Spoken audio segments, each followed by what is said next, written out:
"You're too small for my big plans, Mark," Laura said casually, like she was commenting on the weather, her manicured fingers wrapped around a glass of Pinot Grigio that cost more than I used to spend on a bottle of whiskey. The words hung between us in our kitchen, the one I'd renovated myself 2 summers ago, while she scrolled through her phone, probably checking messages from him. That was last week. That was when I knew my 10-year marriage was over. But I'm getting ahead of myself.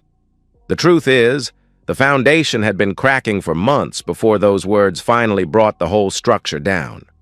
A year ago, Laura Jensen was my wife, mother of our 2 kids, and a part-time real estate agent who helped old ladies find starter homes.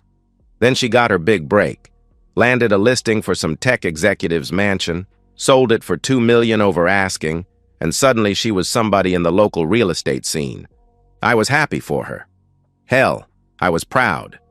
My wife, the woman who used to clip coupons and plan our grocery trips around sales, was suddenly bringing in commissions that dwarfed my construction manager salary. I'd come home covered in drywall dust to find her in designer clothes I didn't recognize, talking about networking events and closing strategies. "You should come tonight," she'd say, adjusting an earring that cost more than my truck payment.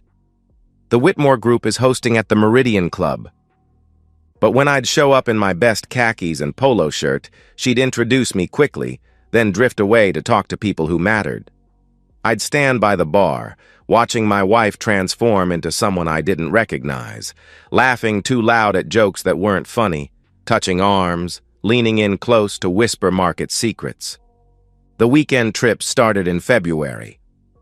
"Client wants to see properties in Napa," she'd explain, throwing clothes into a Louis Vuitton overnight bag that appeared one day without explanation.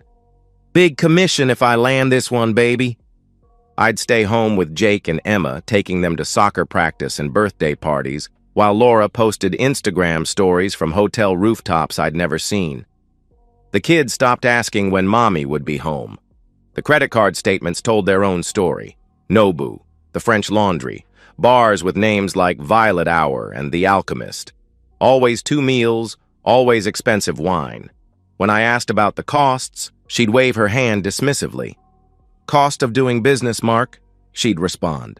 "You have to spend money to make money." But it was the small changes that hurt most.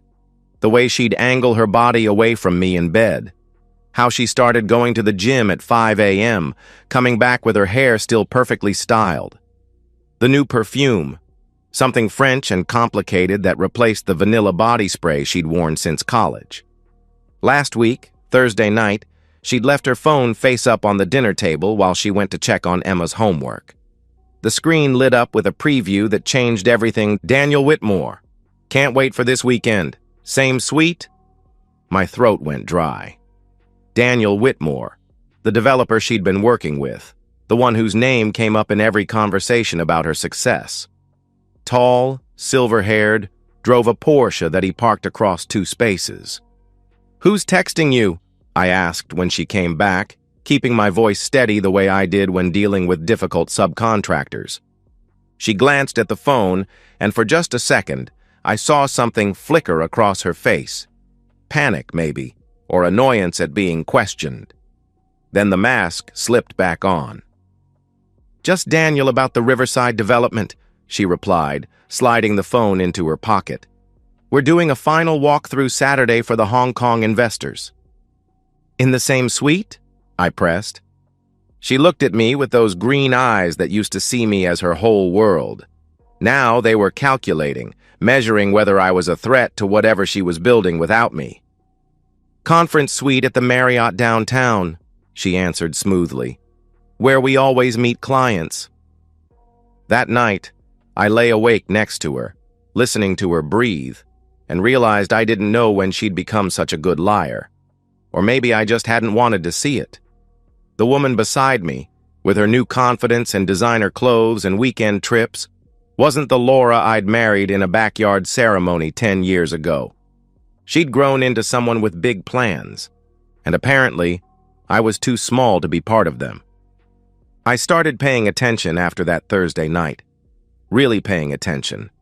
Not just the passive awareness of a trusting husband, but the focused observation of someone who's finally admitted what he's been avoiding. Laura didn't notice the shift.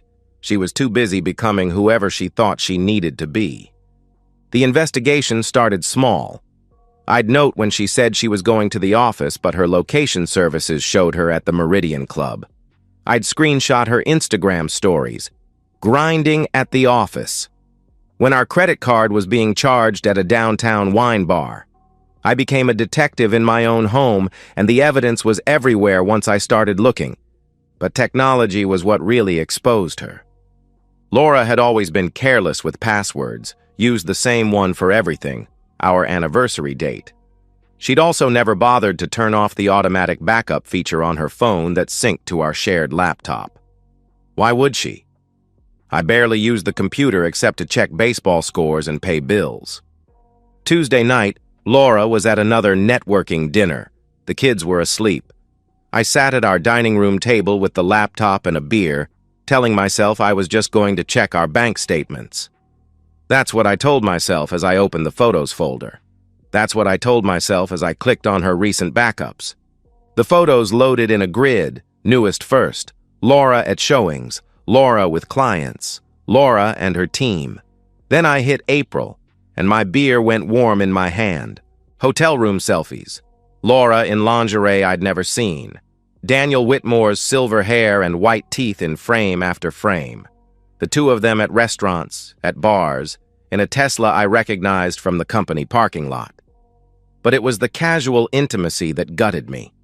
Her hand on his chest, his arm around her waist, the way they looked at each other like they had a secret. They did have a secret. They just didn't know it wasn't one anymore. The text messages were worse than the photos. I sat there for 2 hours, reading the destruction of my marriage in blue and gray bubbles. Laura. God, I needed that. Mark would never think to book a suite at the Saint. Regis. Daniel. You deserve to be treated like the queen you are, not stuck in suburbia with someone who doesn't appreciate your potential. Laura. He's a good provider, stable, safe. Daniel. Safe is another word for boring, baby. Laura. I know. Trust me, I know. 10 years of safe. 10 years of the same conversations, the same Friday night pizza, the same positions. I had to stop reading, walk to the bathroom, splash cold water on my face. We'd made love that morning, or what I thought was making love. Apparently, it was just another obligation she was checking off her list. When I came back, I kept reading, screenshotting everything. Daniel. Leave him. Move in with me. We'll build an empire together. Laura. It's not that simple. There's the house, the kids, 10 years of assets. Daniel. I have lawyers who can handle that. You'd get half of everything, plus child support. Mark seems like the type who'd just roll over. Laura. He is. He's too small for my big plans. But I need to time this right. Maybe after the Riverside development closes. Too small for her big plans. There it was, in writing, dated 2 months ago. I copied everything, every photo, every message, every email about their business meetings that were clearly anything but. I uploaded it all to a cloud drive only I could access, then sent copies to a separate email account. Then I sat back and did something that surprised me.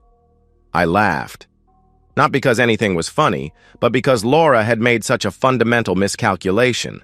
She thought I was safe, boring, predictable Mark who'd roll over when she was ready to discard me. She thought I'd beg, cry, fight for a marriage she'd already murdered. She was wrong. The next morning, I made breakfast like always. Scrambled eggs for Jake, pancakes for Emma. Laura rushed through the kitchen in her gym clothes, pecked me on the cheek, when did that become such an empty gesture, and mentioned she had a showing that might run late. No problem, I replied, flipping another pancake. Take your time. She paused at the door, maybe hearing something different in my tone.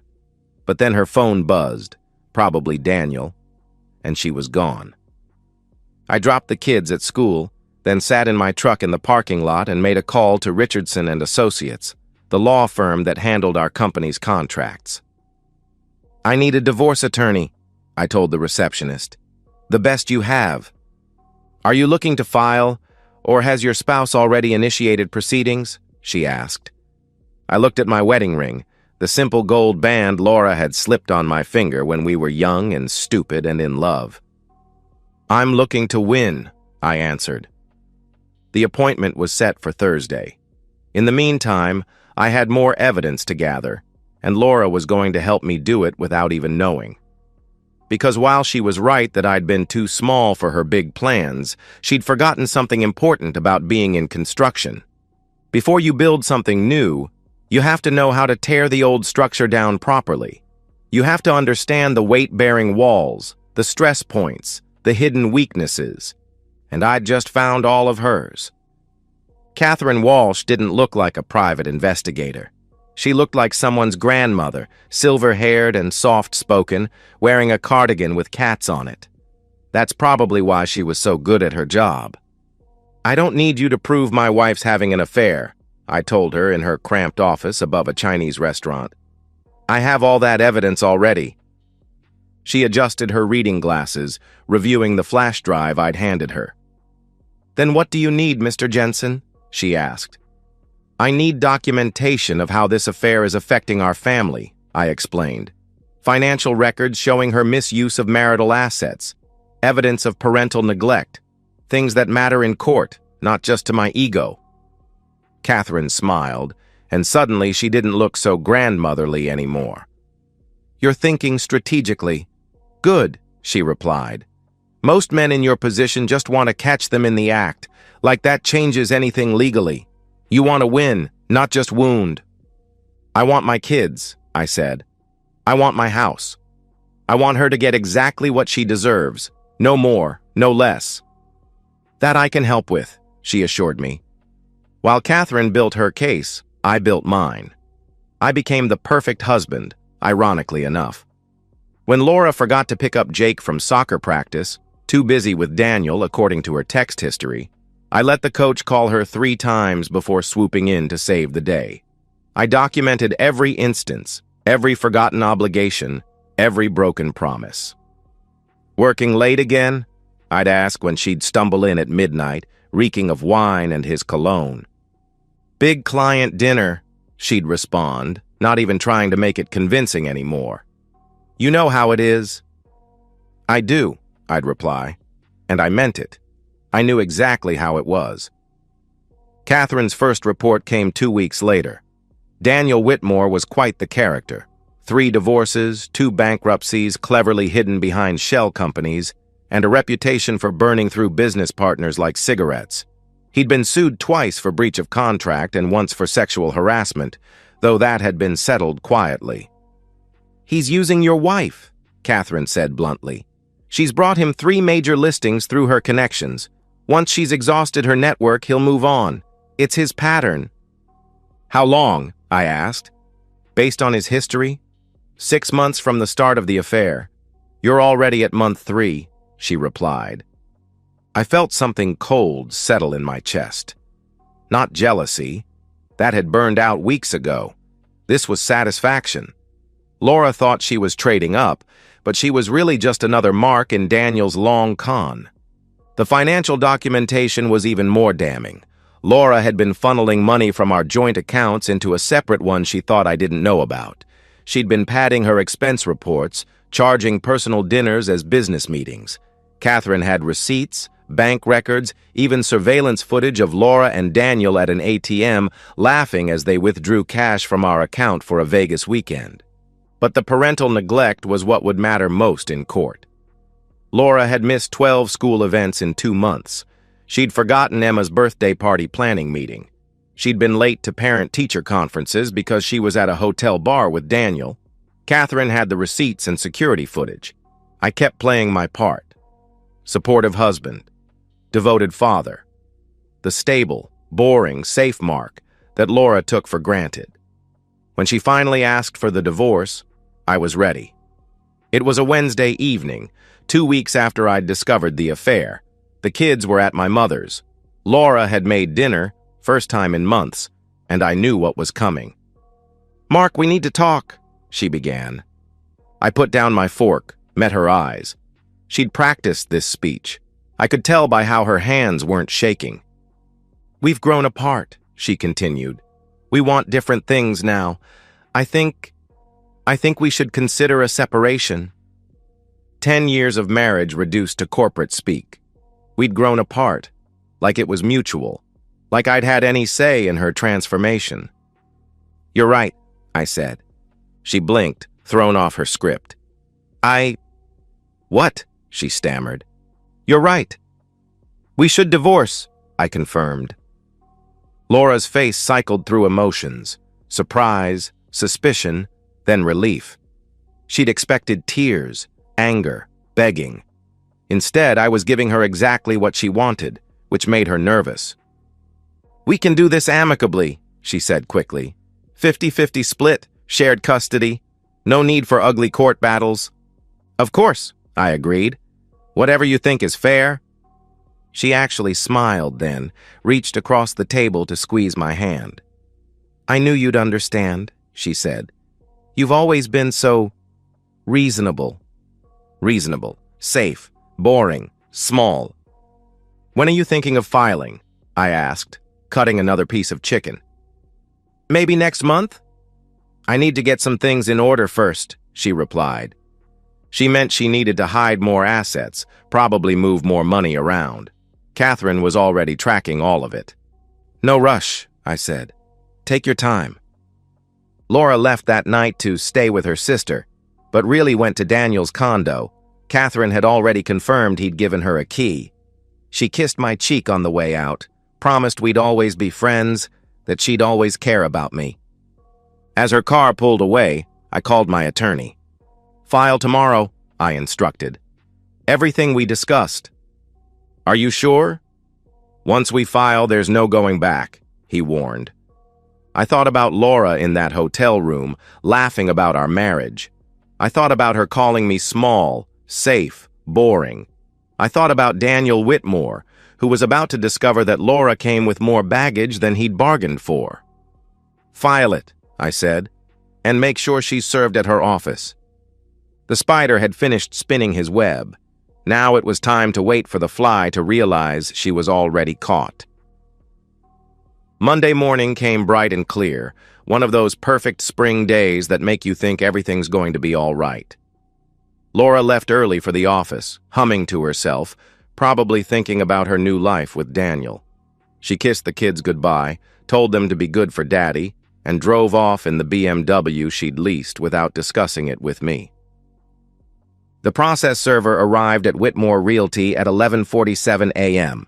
I know the exact time because Laura called me at 11:53, screaming so loud I had to hold the phone away from my ear. I was at a job site, reviewing blueprints with my foreman, and I stepped outside to take the call. "What the hell did you do?" she shouted. She'd never sworn at me before, not in 12 years. "You said we'd do this amicably." "We are," I replied calmly. "I'm just getting things in order, like you said you needed to." "In front of my colleagues? In front of clients? You vindictive piece of—" she raged. "Laura," I kept my voice steady, professional. "Everything's in the filing. Your attorney can review it and we can discuss." "What filing? What did you—" I heard papers rustling, then silence. She was reading. The affair documentation, the financial fraud, the parental neglect, everything. "How?" Her voice came out small, strangled. "You backed up your phone to our laptop. You never were good with technology," I explained. The silence stretched so long I thought she'd hung up. Then, "Mark, please. We can talk about this. I made a mistake." "Several mistakes," I corrected. "All documented. Your attorney has my attorney's contact information. We should probably communicate through them from now on." I hung up and went back to my blueprints. By that afternoon, Laura's carefully constructed world was collapsing. 2 major clients called to cancel their listings, uncomfortable with the drama. Her Instagram, usually full of staged perfectionism, went dark. Daniel, true to form, distanced himself immediately. Catherine sent me the screenshots of their text exchange. Laura: the divorce papers came today. Mark knows everything. Daniel: everything? Laura: about us, the hotels, everything. Daniel: I think we should take a break. This is a lot to process. Laura: a break? Danny: you said you loved me. You said we'd build an empire. Daniel: I need to focus on my business right now. The Riverside development is at a crucial stage. Laura: are you hecking kidding me? Daniel: don't contact me again. If you do, I'll consider it harassment. And just like that, Prince Charming revealed himself as another middle-aged narcissist who'd wanted some excitement without consequences. Laura had torched her marriage for a man who blocked her number the moment things got complicated. Tuesday, she came to the house while I was at work, probably hoping to grab valuables or important documents. But I'd changed the locks and installed cameras. I watched from my phone as she stood on the porch, our porch, the one I'd built, trying her key over and over, then finally sitting on the steps and crying. Wednesday, her lawyer called mine. They wanted to negotiate. Laura would admit to the affair if I'd agree to keep the financial fraud quiet. She'd give up custody if I'd let her keep her car and half the savings. Counteroffer, my attorney said. She gets the car, $5,000, and supervised visitation every other weekend. Otherwise, we go to trial with everything. Thursday, Daniel's wife called me. Yes, his wife. The one he'd been separated from but never actually divorced. The third, Mrs. Whitmore, who'd been trying to serve him papers for 2 years but could never prove adultery in a way that would break their prenup. I understand you have photos, she said.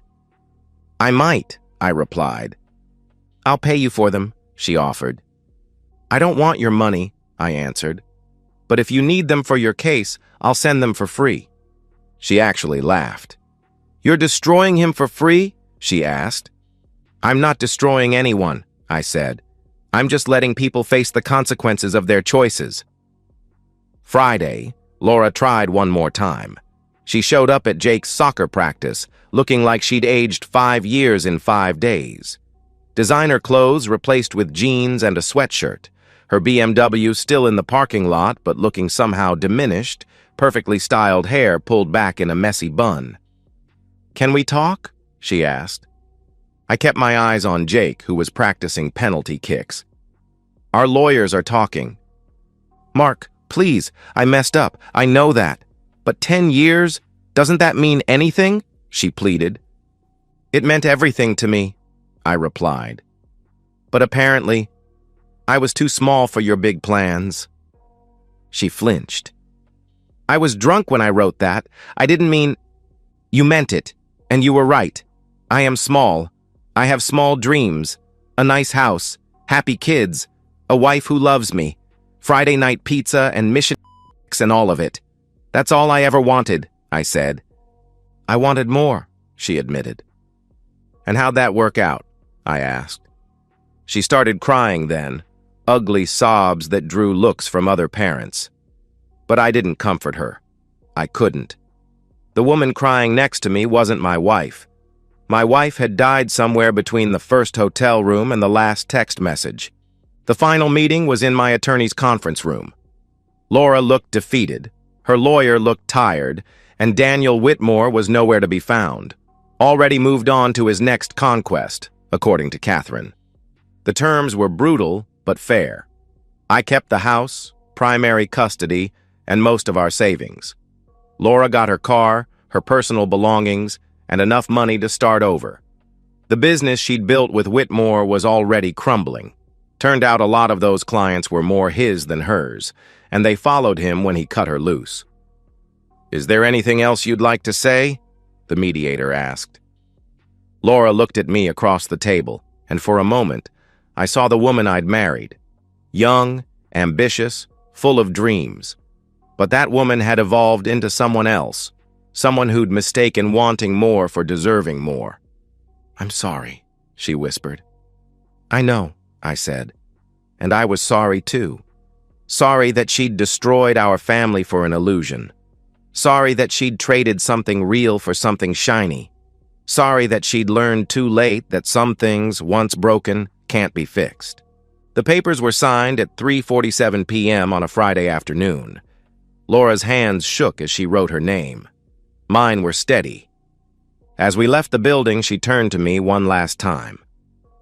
"What am I supposed to do now?" she asked. "Whatever you want," I replied. "You're free to pursue your big plans." She laughed, bitter and broken. "They weren't that big after all, were they?" "No," I agreed. "They weren't." I drove home to my small house with my small dreams to wait for my kids to come home from school.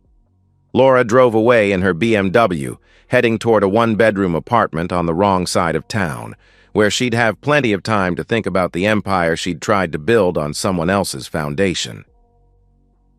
6 months later, I'm pushing Emma on the swing set I built in our backyard, the same backyard where Laura and I got married 11 years ago. Jake's practicing soccer shots against the fence, and Sarah's on the deck, grading papers and occasionally looking up to smile at us. Sarah teaches 4th grade at Jake's school. We met at a parent-teacher conference that Laura missed, started talking over coffee, and discovered we wanted the same things: stability, family, Friday night pizza. She thinks my construction stories are interesting. She doesn't mind that I wear the same 3 restaurants on rotation. She fits into our small life like she was always meant to be there. Laura sees the kids every other weekend. She picks them up in a Honda Civic now. The BMW got repossessed 2 months ago. She's working at a small real estate firm across town, the kind that handles rentals and foreclosures, not million-dollar listings. Daniel Whitmore occasionally pops up in the society pages with a new woman on his arm, younger each time. Laura doesn't mention him anymore. Last weekend, when she brought the kids back, she lingered on the porch. "The house looks good," she said. "You painted?" "Same color, just fresher," I replied. She nodded, looking through the window at the life she'd thrown away.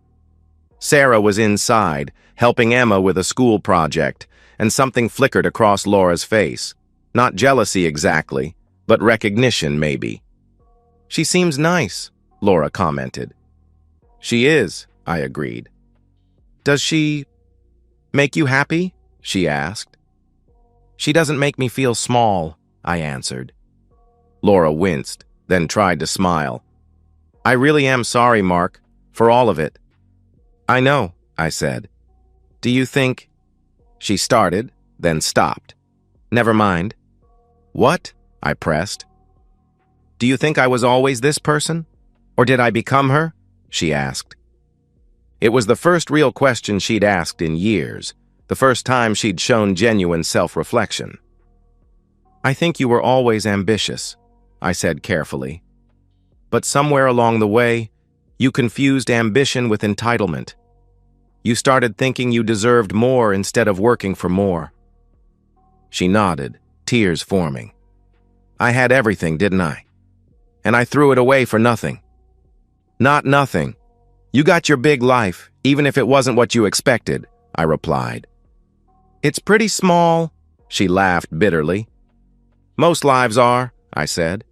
She left then, driving away in her practical car to her practical apartment, where she'd eat dinner alone and scroll through Instagram, looking at other people's big lives and wondering how she'd ended up so small. Inside, Sarah was making spaghetti. Nothing fancy, just sauce from a jar and garlic bread from the freezer. Jake was setting the table without being asked, and Emma was chattering about her day. It was beautifully, perfectly ordinary. "Everything okay?" Sarah asked, kissing my cheek. "Everything's good," I replied. And it was. My small life, with its small ambitions and small dreams, was good.